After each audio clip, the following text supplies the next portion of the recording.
Hi hello అండి, welcome to our channel. I hope all are doing well.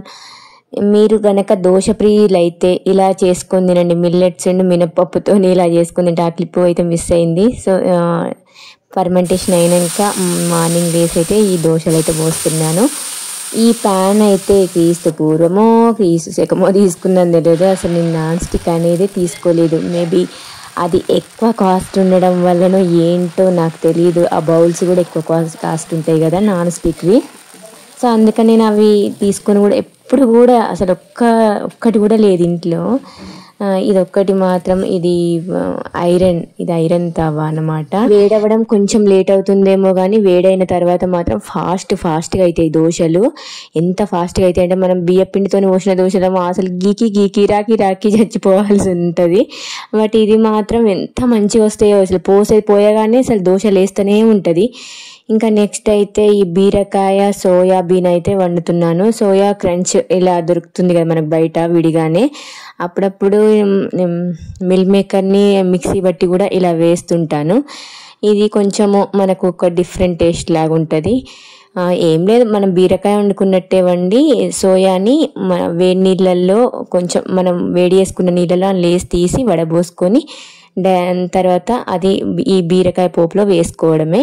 కొంచెం మంచిగా గోలిచ్చినాక ధనియాల పొడి, కొత్తిమీర ఉంటే కొత్తిమీర వేసుకొని దించుకోవడమే. ఎంత ఒక 10 minutesలో అయిపోతుంది కర్రీ. రోజు ఆ టమాటా, వంకాయ, ఇదేంది బెండకాయ ఇలాంటివి కాకుండా, ఆలుగడ్డ ఇలాంటివి కాకుండా కొంచెం ఇలా డిఫరెంట్గా. ఇప్పుడు బీరకాయ మా పిల్లలు అనుకుని అసలు ఉట్టి బీరకాయ తినరు. బీరకాయ పప్పు కూడా అది కూడా మెత్త గుజ్జులా వేస్తే అలా అయితే తింటారు. సో ఇదైతే బెటర్ కదా. ఇంకా ఇది అందులో కలిసిపోతుంది. బీరకాయని కూడా మనం చిన్న కట్ చేసుకోవాలి. చిన్న కట్ చేసుకొని ఈ సోయా క్రంచ్ వేసేసుకొని ఒక 5 minutes ఉంచుకుంటే చాలు, అయిపోయినట్టే కర్రీ. ఇక్కడైతే నేను మీషో నుండి ఒకటి ఆర్డర్ చేశాను. సో తొందరగా గెస్ చేయండి ఏంటి అది అని. తొందరగా నేను వండాను, గడ్డిలో నుండి తీయకుండా గెస్ చేయండి తొందర. చేసే ఉంటారులేండి. గడ్డిలో వచ్చేది ఏముంటుందండి, గ్లాస్ ఐటమా లేదంటే రోలా. అంతే, రోల్ మనకి ఎప్పుడు ఇలా గడ్డి పెట్టిస్తారు, ఎందుకంటే చాలా వెయిట్ ఉంటుంది కాబట్టి. చాలా చిన్నదే తీసుకున్నాను. అంటే ఈ ఆన్లైన్ నుండే డిసడ్వాంటేజే ఇది. మనకి చిన్నది అనుకుంటే పెద్దది వస్తుంది, పెద్ద సైజు అనుకుంటే చిన్నగా వస్తాయి. అది ఏదైనా కానీ అలా కొంచెం నాకు అంత ఐడియా లేదు. ఇది అందులో పెద్దగానే ఓకే. అంటే నేను ఒక జస్ట్ జీలకర్ర ఎల్లిపాయ దంచడానికి, కొంచెం టీ వేసినప్పుడు, టీ కాచినప్పుడు అందులో అల్లం దంచి వేయడానికి మాత్రమే కదా నాకు అని ఇది తీసుకున్నాను. ఇంకా మనకి ఎలాగో పెద్ద వాటికంటే మిక్సీలు అవే ఉంటాయి కదా. ఈ రోటి పచ్చళ్ళు అలా పెద్దగా నేనేం చేయను.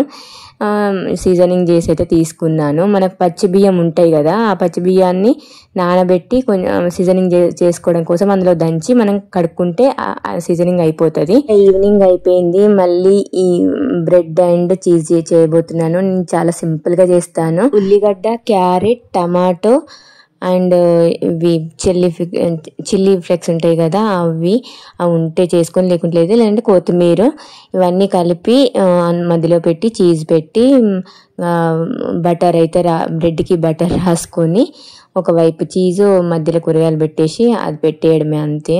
కొంచెం నేను అటు ఇటు రోస్ట్ చేసుకోవడమే. ఇంకా రోస్టర్ ఉంటే ఇంకా బెటర్గా ఉంటుంది, చాలా టేస్టీ కూడా వస్తాయి. సైడ్ అయితే మయోనీస్ పెడతాను, తర్వాత ఒక సైడ్ చీజ్, మధ్యలో ఈ వెజిటేబుల్స్ పెట్టేసి రోస్ట్ చేస్తే చాలా బాగుంటాయి, చాలా టేస్టీగా ఉంటాయి. అయినా ఒకరు అది తింటారు, ఒకరు ఇది తింటారు. ఇప్పుడు బ్రెడ్ ఆమ్లెట్ చేయబోతున్నాను. ఏంటో పిల్లలు ఇలా డిఫరెంట్గా ఇష్టపడతారు. ఒకే దాంతో 2 ఐటమ్స్ అన్నమాట. వీడు స్కేటింగ్తోని ఇంకా ఆడేసుకుంటున్నాడు. సో ఇవాళకైతే ఇదండి వీడియో. మరో మంచి వీడియోతో మళ్ళీ కలుసుకుంటా. అంతవరకు బాయ్.